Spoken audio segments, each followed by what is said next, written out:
নবী সাল্লাল্লাহু আলাইহি ওয়াসাল্লামকে দেখানো হবে। যখন দেখানো হবে তখন সূর্য যখন ডুবে যায়, যে দৃশ্যটা আমরা দেখতে পারি না, ওই দৃশ্যটা ভেসে উঠবে এবং মুমিন বান্দা অস্থির হয়ে যাবে, বলবে আমাকে ছেড়ে দাও, আমি নামাজ পড়বো। সুবহানাল্লাহ। কারণ তার কাছে মনে হবে যে আসরের ওয়াক্ত হয়ে গেছে, আসরের ওয়াক্ত হয়ে গেছে, আসরের ওয়াক্ত চলে যাচ্ছে, আমাকে নামাজ পড়তে হবে। চিন্তা করেছেন? ওই যে একটা হাদিস আছে না, যে 7 শ্রেণীর মানুষকে আল্লাহ রাব্বুল আলামিন আরশের ছায়া ছায়া দিবেন, তার মধ্যে এক শ্রেণীর মানুষকে যার অন্তর মসজিদের সাথে ঝুলে থাকে, তার মন মসজিদের সাথে ঝুলেছিল। এই সূর্য ডুবে গেল বলে আমাকে ছেড়ে দাও, আমি নামাজ পড়তে যাব। তখন ফেরেশতারা বলবেন তোমাকে নামাজ পড়তে দেয়া হবে, তবে তার আগে তুমি এর উত্তর দাও। কি উত্তর? এই ব্যক্তির দিকে তাকাও। তখন নবী সাল্লাল্লাহু আলাইহি ওয়াসাল্লামকে দেখানো হবে, সাল্লাল্লাহু আলাইহি ওয়াসাল্লাম দরুদ পড়বেন।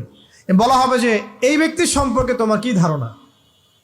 মান হাযা রাজুলু বুইসা ফীকুম, এই ব্যক্তি কে, যাকে তোমাদের কাছে পাঠানো হয়েছিল? মুমিন ব্যক্তি নির্দ্বিধায় বলে দিবে যে তিনি হচ্ছেন আমার নবী মুহাম্মদুর রাসূলুল্লাহ সাল্লাল্লাহু আলাইহি ওয়াসাল্লাম। দেখুন, পৃথিবীতে যে বা যারাই নবী সাল্লাল্লাহু আলাইহি ওয়াসাল্লামের সুন্নতের উপর আমল করবে, ইনশাআল্লাহ সে তার উত্তর দিতে পারবে। দুনিয়াতে যারা নবীর সুন্নতের 5 পয়সা পরোয়া করছে না, তার আদর্শের 5 পয়সা দাম দিচ্ছে না, তারা কোশ্চিনকালে উত্তর দিতে পারবে না। নাম হতে পারে আব্দুর রহমান, আব্দুর রহিম, নবীর সুন্নতের ধার ধারে না, তারা উত্তর দিতে পারবে না।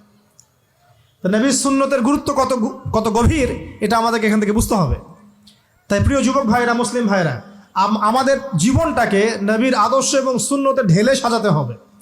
সকাল থেকে সন্ধ্যা পর্যন্ত প্রতিটা কাজ করবো কার তরিকায়? রাসূলের তরিকায়। নামাজ পড়বো তার তরিকায়, রোজা, সিয়াম, হজ, জাকাত, আমল, মুআমালাত, আখলাক সব কার তরিকায়? নবী সাল্লাল্লাহু আলাইহি ওয়াসাল্লামের তরিকা অনুযায়ী ইনশাআল্লাহ। আল্লাহ পাক তৌফিক এনায়েত করুন, আমিন। এবার ফেরেশতা দুজন জিজ্ঞাসা করবেন অবাক হয়ে যে তুমি কিভাবে এটা জানলে, তুমি কিভাবে এই 3টা প্রশ্নের উত্তর দিতে পারলে? কারণ বেশিরভাগ মানুষ তো উত্তর দিতে পারবে না, বেশিরভাগ মানুষই এই উত্তর দিতে পারবে না। কারণ কিয়ামতের মাঠে 1999 জন মানুষ জাহান্নামে যাবে, নাউজুবিল্লাহ। তো এটা কঠিন পরীক্ষা। আল্লাহ রাসূল সাল্লাল্লাহু আলাইহি ওয়াসাল্লাম বলেছেন যে নিশ্চয়ই তোমাদেরকে এখানে পরীক্ষায় ফেলা হবে, আর তোমরা যদি এই পরীক্ষা জেনে তোমাদের মৃতদেরকে দাফন করা থেকে বিরত না থাকতে, তাহলে আমি তোমাদেরকে শুনিয়ে দিতাম কবরে কেমন পরীক্ষা হয়। মানে যদি আমরা শুনতে পারতাম যে কবরে কেমন পরীক্ষা হয়, আমরা ভয়ে আমাদের মৃতদেরকে দাফন পর্যন্ত করতাম না। এটা নবীজি বলছেন সাল্লাল্লাহু আলাইহি ওয়াসাল্লাম। তাকে জিজ্ঞাসা করা হবে যে তুমি কিভাবে জানলে এটা? বেশিরভাগ মানুষ তো পারে না উত্তর দিতে। তখন সেই ব্যক্তি বলে বসবে, সেই ব্যক্তি বলবে যে করাতু কিতাব আল্লাহ, আমি আল্লাহর কিতাব এই কোরআন পড়েছি। মুমিন বলবে আমি আল্লাহর কোরআন পড়েছি, ফাআমানতু বিহি, আমি এর উপর ঈমান এনেছিলাম, ওয়া সাদ্দাকতু, এবং সত্যায়ন করেছিলাম। সুবহানাল্লাহ। অতএব দুনিয়াতে যারা দ্বীনের জ্ঞান অর্জন করছে না, কোরআন পড়ছে না, হাদিস পড়ছে না, পড়াশোনার চেষ্টা করছে না, জানার চেষ্টা করছে না, কবরে পাওয়া ডিফিকাল্ট আছে। এটা একটা অন্যতম প্রশ্ন।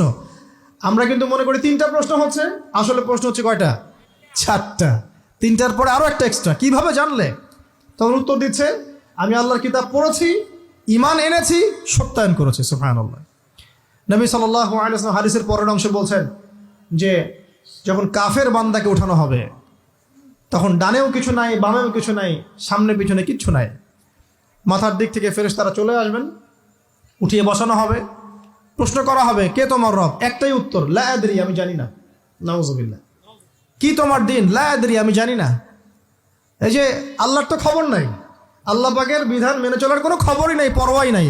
সে জানবে কিভাবে ইসলাম কি জিনিস? সে জানবে কিভাবে আল্লাহ কি জিনিস? ও তো আল্লাহকে চিনেই না। দিব্যি বলে বেড়াচ্ছে মহাবিশ্ব সৃষ্টি হয়েছে বিগ ব্যাং থেকে, আল্লাহ বলে কেউ নাই। মানুষ সৃষ্টি হয়েছে বান্দর থেকে, নাউজুবিল্লাহ।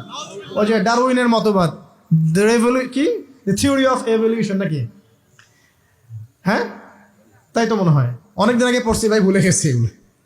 তো যাই হোক, মানুষ তো আল্লাহকে চিনছে না।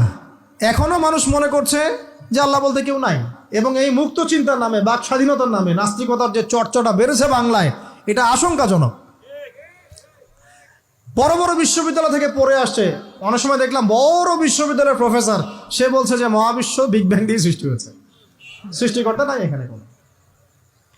তো মুসলিম বিজ্ঞানীর একটা কথা বলতেন যে মানুষ বিজ্ঞান সম্পর্কে অল্প জানলে নাস্তিক হয়ে যায়, আর অনেক গভীর জ্ঞান অর্জন করলে আল্লাহর কাছে আত্মসমর্পণ করে। খেয়াল করে দেখবেন, ডক্টর ইঞ্জিনিয়ার যারা বড় বড় লেভেলে চলে গেছেন, অনেক সিনিয়র, তারা কিন্তু বেশিরভাগ নামাজি দেখবেন, নামাজ পড়ে, দান সৎকার করে, সমাজ কল্যাণমূলক কাজ করে। তারা কিন্তু রোগীর সেবা করতে গেলেও বলে যে নামাজ পড়িয়েন, রোজা রাখিয়েন, তারা কিন্তু বলে। অনেক ডক্টর আমি দেখেছি এমন, যারা যত বেশি গবেষণা করে তারা তত বেশি আস্তিক হয়ে যায়, আর টুটাফাটা গবেষণা করলে নাস্তিক হয়ে যাবেন। কত প্রশ্ন, ইসলামের এটা কেন, ওইটা কেন, ইসলামে বহুবিবাহ কেন, হ্যাঁ ইসলামে কি পর্দার বিধান কেন, তারপর ইসলামে এত রেস্ট্রিকশনস, এত বাইন্ডিংস কেন, হ্যাঁ স্বাধীনতা নাই কেন, কত প্রশ্ন। ইসলামের এগেনস্টে কত তীর এখন ছোড়া হচ্ছে। তো এই ব্যক্তি কেমন করে উত্তর দিবে যে মাহাদিনুক, তোমার দিন কি? আল্লাহর দিকে কত প্রশ্ন ছোড়া হচ্ছে, কত শিরকের পাপ আমরা করছি, অনেক সময় মুসলিম হয়েও শিরকের পাপ করছি। কিভাবে উত্তর দিবে মান রব্য? 3 নাম্বার প্রশ্ন যখন করা হবে, এই ব্যক্তিকে দেখো দেখি, সে বলবে যে আমি জানি না এই ব্যক্তিকে, তবে শুনেছিলাম, মানুষের মুখে শুনেছিলাম, মানুষ যা বলতো আমি তাই বলতাম। মানে সে রাসূল সাল্লাল্লাহু আলাইহি ওয়াসাল্লামের নাম শুনেছিল হয়তো বা, কিন্তু তার সুন্নত বা আদর্শ কখনো মেনে চলে নাই, পারলো না। এবার জান্নাতি ব্যক্তি হলে কি হতো? ওই যে সূর্য ডুবছিল যেখানে, তার দৃষ্টির সীমা পর্যন্ত কবরকে প্রশস্ত করে দেয়া হতো, এবং জান্নাতের একটা দরজা তার কবরে খুলে দেয়া হতো। এটা কিভাবে করা হবে সেটা আল্লাহ পাক জানেন, এটার ব্যাখ্যা করার জ্ঞান আল্লাহ আমাদেরকে দেন নাই। যেই মানুষের ক্ষুদ্র জ্ঞানে মানুষ ব্যাকটেরিয়া ভাইরাস নিয়ে গবেষণা করতে হিমশিম খেয়ে যায়, সে মহাবিশ্বের স্রষ্টা নিয়ে কিভাবে গবেষণা করবে? আল্লাহ পাকের অসীম জ্ঞানের সামনে আমার জ্ঞান কি? খুবই ক্ষুদ্র। একটা হাদিসে এসেছে বুখারী শরীফের মধ্যে, যে একটা মহাসমুদ্রের মধ্যে যদি একটা পাখি 1 ফোঁটা পানি উঠিয়ে নিয়ে যায়, ওই 1 ফোঁটা পানি হচ্ছে মহাবিশ্বের জ্ঞান, আর বাকি পুরো মহাসাগর হচ্ছে আল্লাহ পাকের জ্ঞান। তো আমরা এই ক্ষুদ্র জ্ঞানের মানুষ হয়ে আল্লাহর জ্ঞানকে কেমন করে পেনিট্রেট করতে পারি? তো আল্লাহ পাক জান্নাতের দরজাগুলো খুলে দিবেন, একটা দরজা খুলে দিবেন, সেখান থেকে বাতাস আসবে, সে জান্নাতের নাজ নেয়ামত উপভোগ করতে থাকবে, এবং তার রূহটাকে সবুজ রঙের পাখির আকৃতিতে জান্নাতে রেখে দেওয়া হবে।